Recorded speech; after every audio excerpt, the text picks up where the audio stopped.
think about Gymshark, right? And hopefully, I don't know, hopefully some creators took equity in Gymshark. I would imagine that if they did, they can't work with Nike, Adidas, like they can't work with those big sports apparel brands. Hell, they can't probably work with any apparel brand. So that's one example that I can think of where influencers have really like moved the needle for them. I think another interesting one is Dollar Shave Club. They were really running this influencer game, well before they were acquired. So I don't think there was a situation where any influencers took equity. To take this a little further along in this conversation, what should creators look for when they're taking equity in these companies? What are some of those deal terms? And you as an investor who invest in companies, if you're now in the creator seat and this company is saying, hey, we'll give you equity. And to a lot of creators, what does that even mean? Like what's equity Yeah. mean? So maybe we need to break down that a little further.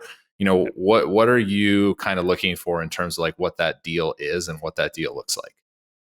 Yeah, I mean, I think it typically would look. I think structurally, you would see it through like advisor grants or advisor equity is probably the cleanest way that they would do it, and in the same way that companies bring on like technical advisors or strategic advisors who maybe know that space super well. There's a very similar dynamic here where it's like, hey, you're a big creator, you have a huge audience. We think that having you involved as an endorser of this and pushing it out to your fans, but also just like hopefully as a person that can be a sounding board and being like, would your audience actually Mhm. like this product? And hopefully the creator will be super honest with that.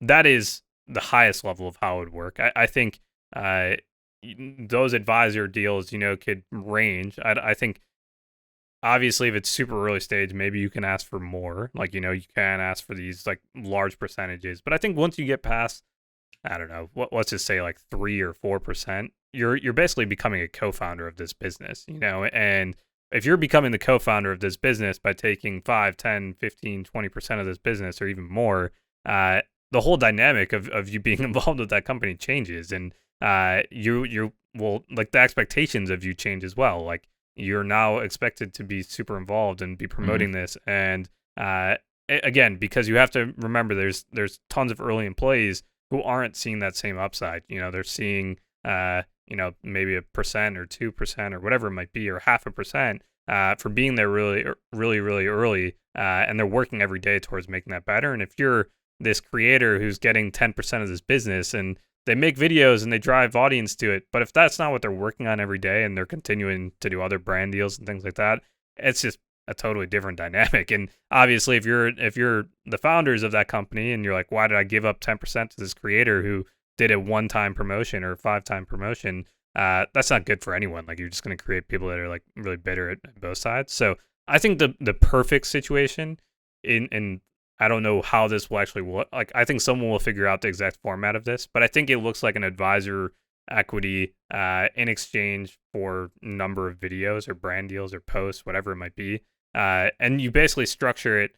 Let's say, I don't know, a creator charges $100,000 per video on their channel, and you're like, okay, we're gonna get 10 videos from you. That's $1 million worth of videos in Mhm. value. We will give you a 0.5% of this company at this Series A of this company. Let's say the company's valued at, I don't know, for simplicity's sake, we'll just say it's like $10 million. That, in theory, your equity is worth, I don't know, I think that's $50,000 or something like that.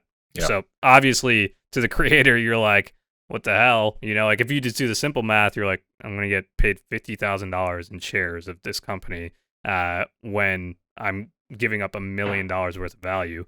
The hope is that this company, by you promoting it, and this is where I think it gets really powerful, is that if you're actually like, if you have a huge audience who will resonate with this, then you have the ability to directly impact the value of these companies. Like, if you're Mr. Beast and you're promoting a bank product or something like that, and then you're like, okay, wow, 10 million people are now going to use this bank product because he gets 20 million views, and let's just say there's an insane conversion.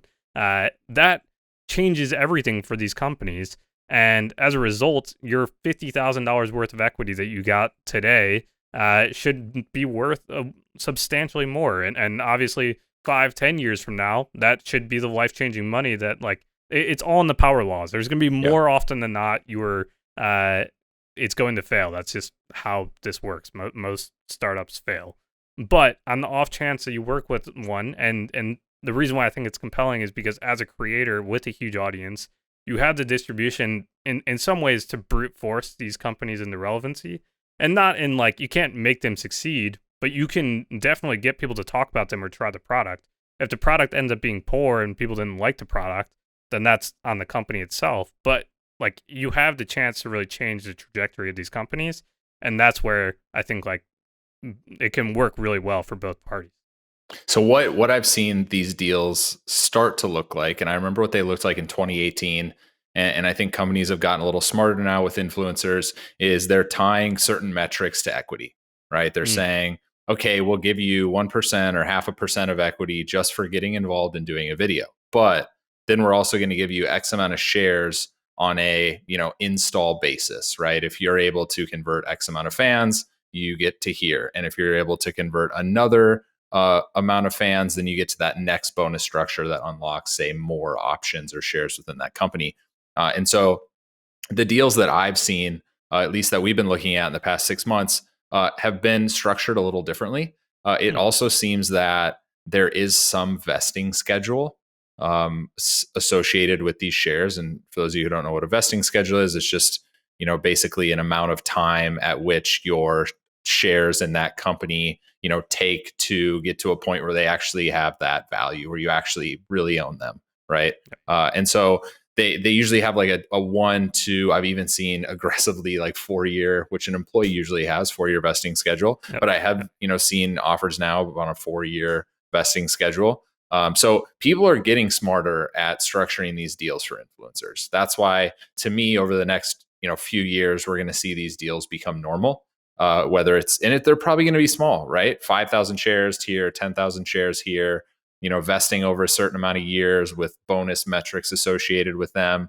But like you said, if you're a bank product and you only have 150 to 200,000 users, which is in the banking space quite large, right? Yeah. Now, if you bring a couple influencers in and they take you from 200 to 250, I mean, the valuation of that business is substantially increased because of that influencer getting involved, right? And so, some of these deals, like I said, they've really been associated with actually bringing value, not just associating your name with the company and saying, hey, I'm this massive YouTuber, I have a lot of subscribers.